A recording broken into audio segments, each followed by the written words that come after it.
Assalamualaikum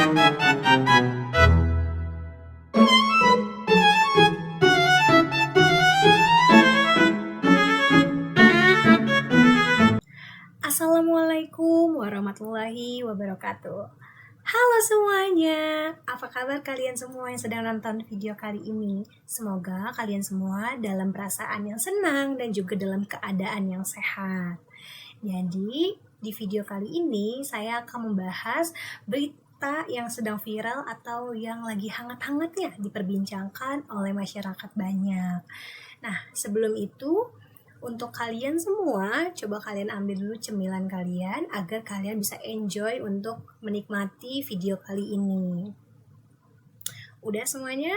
Oke. Sebelum masuk ke beritanya, sebelumnya perkenalkan, nama saya Naila Agusta Wibowo. Saya berasal dari Program Studi Pendidikan Sosiologi Angkatan 2024 di Universitas Negeri Jakarta dengan NIM 14056240005. Nah, jadi saya akan membawakan salah satu kasus atau berita yang sedang viral, yaitu adalah kasus kecurangan UTBK atau ujian tulis berbasis komputer di tahun 2025. Yang mungkin teman-teman tahu berita tersebut, yaitu lewat YouTube ataupun lewat TikTok. Nah, karena berita ini sudah melebar luas ke media sosial. Nah, jadi kecurangan tersebut itu melalui behel berkamera. Nah, ini merupakan peristiwa yang sangat viral dan bila kita kaitkan dengan sosiologi, ini sangat relevan untuk kita kaji karena bisa kita lihat dalam perspektif dari sosiologi organisasi pendidikan. Nah, UTBK merupakan salah satu ujian tulis berbasis komputer yang menjadi salah satu syarat utama untuk nantinya para mahasiswa, calon mahasiswa ini untuk masuk ke dalam universitas. Nah, jadi UTBK ini ada di dalam SNBT. SNBT merupakan seleksi nasional berdasarkan tes atau disingkat yang kita bisa dengar atau tidak asing yaitu SNBT. Nah, SNBT ini bertujuan untuk menyeleksi calon mahasiswa berdasarkan kemampuan dari akademiknya yang diukur melalui nilai si UTBK tersebut. Namun, karena UTBK merupakan syarat utama untuk masuk ke dalam perguruan tinggi negeri, maka dari itu orang berbondong-bondong melakukan kecurangan agar mereka mendapatkan nilai yang memuaskan atau nilai yang tinggi yang nantinya akan membawa mereka masuk ke dalam universitas yang mereka impikan. Seperti itu. Jadi, pada tahun 2025, UTBK ini terungkap bahwa terdapat modus baru kecurangan di mana peserta menggunakan kamera mikro yang disembunyikan di behel giginya. Untuk itu, akan saya tampilkan terlebih dahulu berita yang telah gempar di media sosial. Berikut videonya. Beredar postingan mengungkap diduga bukti kecurangan para peserta ujian tulis berbasis komputer atau UTBK 2025 viral di media sosial. Seperti diketahui, saat ini para pelajar mengikuti pelaksanaan ujian tulis berbasis komputer atau UTBK dalam seleksi nasional berdasarkan tes atau SNBT tahun 2025. Namun ternyata diduga UTBK 2025 itu diwarnai kecurangan dari sejumlah peserta. Dugaan kecurangan UTBK 2025 itu pun diviralkan oleh akun Twitter @xgeografi. Dalam postingan viral tersebut disebutkan para peserta UTBK 2025 diduga melakukan kecurangan dengan berbagai cara mengejutkan. Dalam utasnya, akun tersebut juga memperlihatkan diduga bukti kecurangan berupa chat berisi pengakuan. Selain itu juga ada tangkapan layar cerita pada peserta ujian UTBK 2025 yang melihat sendiri kecurangan itu. Dalam postingannya, akun tersebut memperlihatkan bukti chat dari pelaku kecurangan UTBK 2025. Ada yang nekat membawa HP hingga diam-diam menyontek di catatan kecil yang dibawanya. Selain itu, ada juga siasat kecurangan lain yang dilakukan peserta UTBK, yakni mereka nekat mengecek jawaban ujian di chat GPT. Bukan hanya membuat contekan saja, kabarnya ada juga peserta UTBK 2025 yang nekat membawa kamera tersembunyi. Namun bukan kamera berukuran besar atau ponsel yang dibawa oleh para peserta. Diduga ada peserta ujian yang menyembunyikan kamera di behel gigi, sehingga peserta tersebut bisa memfoto soal ujian di layar komputer lalu disebarkan ke orang lain. Tujuannya adalah untuk keuntungan pribadi alias uang. Terkait dengan sederet dugaan kecurangan UTBK SNBT tersebut.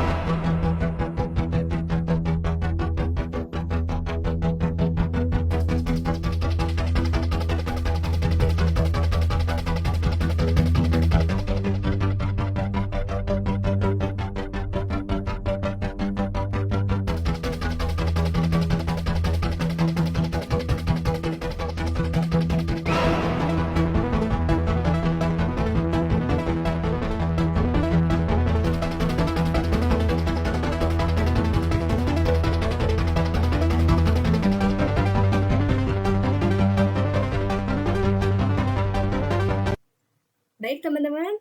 Gimana? Teman-teman udah lihat kan dari berita yang sedang viral di media sosial ini. Jadi si individu ini melakukan kecurangan dengan menaruh kamera kecil atau kamera mikro di behel giginya, yang dimana kamera tersebut akan merekam seluruh soal yang dia miliki. Hal tersebut sangat bisa kita bilang adalah hal yang tidak terpuji karena melakukan tindak kecurangan seperti itu, teman-teman.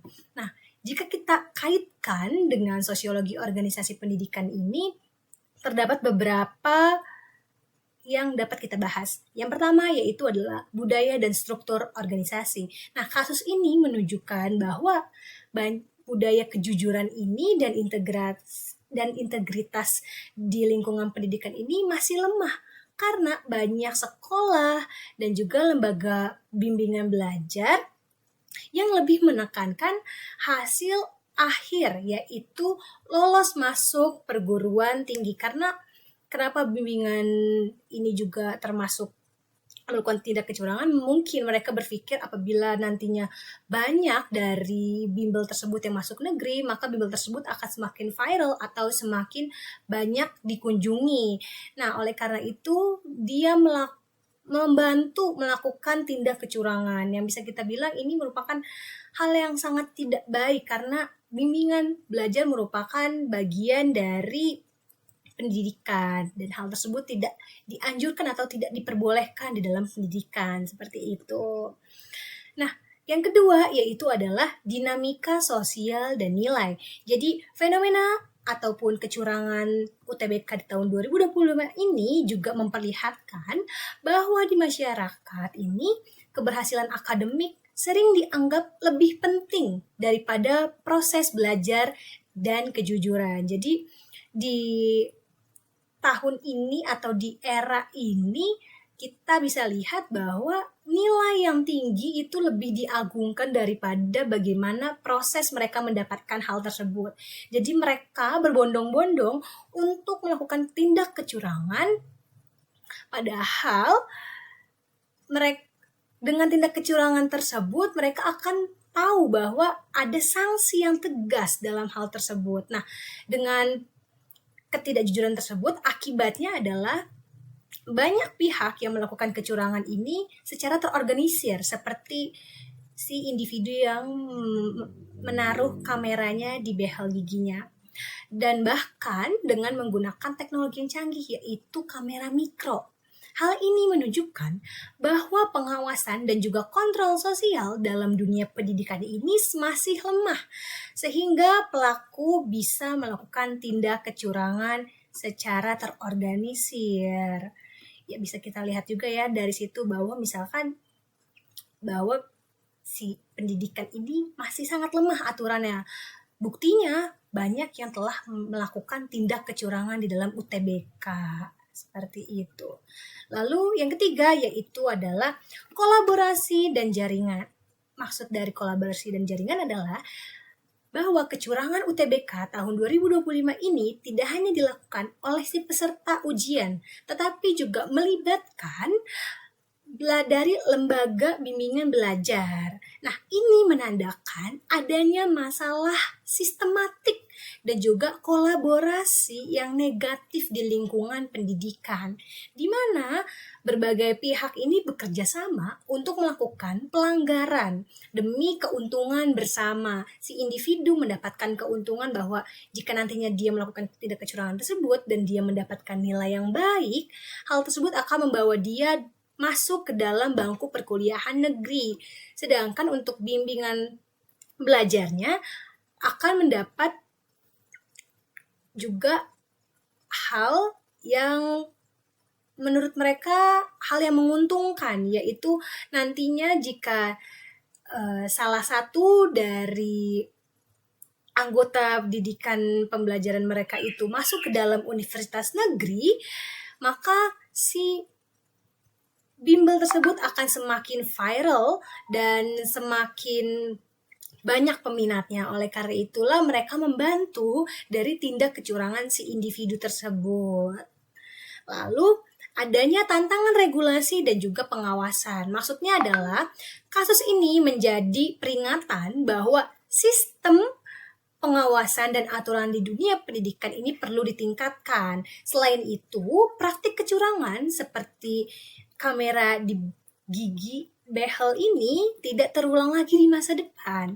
Karena kita mungkin berharap juga ya teman-teman bahwa tindak kecurangan ini cukup sampai di tahun 2025 saja dan tidak berlanjut sampai ke tahun-tahun selanjutnya. Karena hal ini merupakan tantangan bagi generasi muda sebagai penerus bangsa ini telah tergoncang karakternya, yaitu memiliki karakter yang tidak jujur seperti itu. Lalu, apa sanksi yang tegas dan apa tindakan yang dapat dilakukan?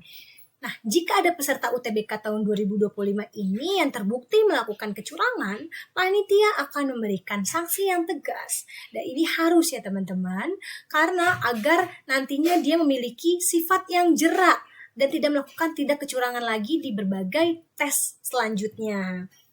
Nah, hal ini, sanksi ini juga tidak berlaku cuma untuk si peserta saja, tetapi juga bisa saja yang terlibat, seperti si bimbelnya ini mendapatkan teguran atau sanksi yang tegas, atau bahkan sampai kita tidak tahu mungkin bisa sampai tindak pidana seperti itu. Nah, kasus ini juga menjadi pelajaran yang penting bahwa struktur budaya dan dinamika sosial di organisasi ini sangat mempengaruhi perilaku anggotanya. Nah, tekanan untuk sukses dan budaya aturan ini juga dan aturan melanggar ini juga tidak baik gitu, teman-teman. Nah, karena itulah dunia pendidikan butuh nih reformasi sistematik atau penguatan pengawasan, penegakan aturan yang konsisten, serta penanaman nilai integritas dan kejujuran sejak dini agar kasus yang serupa ini tidak terulang lagi di masa depan, seperti itu.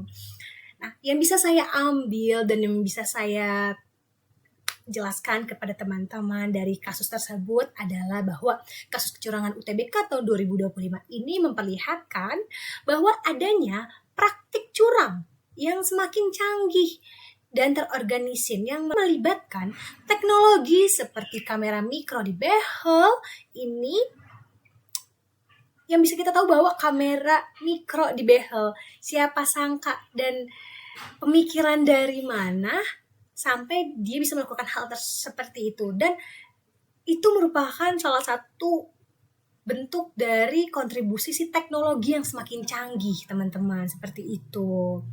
Nah, ini juga melibatkan jaringan yang luas, termasuk si lembaga bimbingan belajar yang telah membantu dia untuk melakukan tindak kecurangan tersebut. Nah, fenomena ini juga menunjukkan lemahnya budaya integritas dan tingginya tekanan dari persaingan dan adanya kolaborasi negatif dalam organisasi pendidikan, sehingga ini dapat mencoreng kredibilitas dari sistem seleksi masuk perguruan tinggi. Untuk menanggulangi masalah ini, mungkin dibutuhkan nih teman-teman penguatan dari pengawasan dan penegakan sanksi tegas. Mungkin dari adanya kasus ini pemerintah juga bisa melihat dan bisa memperketat penguatan pengawasan dan penegakan sanksi yang tegas serta penataan ulang orientasi dari pendidikan agar nantinya tindak tersebut tidak terulang. Dan juga kita dapat menekankan proses kejujuran dan nilai-nilai yang berintegritas seperti itu. Dan saya juga berharap semoga teman-teman yang sedang menonton ini tidak melakukan tindak kecurangan dimanapun itu, dan mungkin teman-teman yang sedang menonton video kali ini adalah teman-teman dari calon mahasiswa. Semoga teman-teman tidak mencontoh hal yang sudah ada gitu. Teman-teman sudah fokus saja belajar, percaya pada diri sendiri, karena usaha tidak akan pernah mengkhianati hasil itu. Dan hal itu atau prinsip itu juga sampai sekarang saya pegang teguh, karena dengan kecurangan apalah artinya gitu. Yang kita butuhkan adalah proses untuk bagaimana cara kita belajar, seperti itu. Sekian pemaparan dari saya. Apabila ada kesalahan kata ataupun perbuatan, mohon dimaafkan. Semoga teman-teman bisa mengambil banyak manfaat dari video kali ini. Baik, sampai ketemu di video selanjutnya. Wassalamualaikum warahmatullahi wabarakatuh. Dadah semuanya, sampai ketemu di video selanjutnya. Dadah, selamat belajar.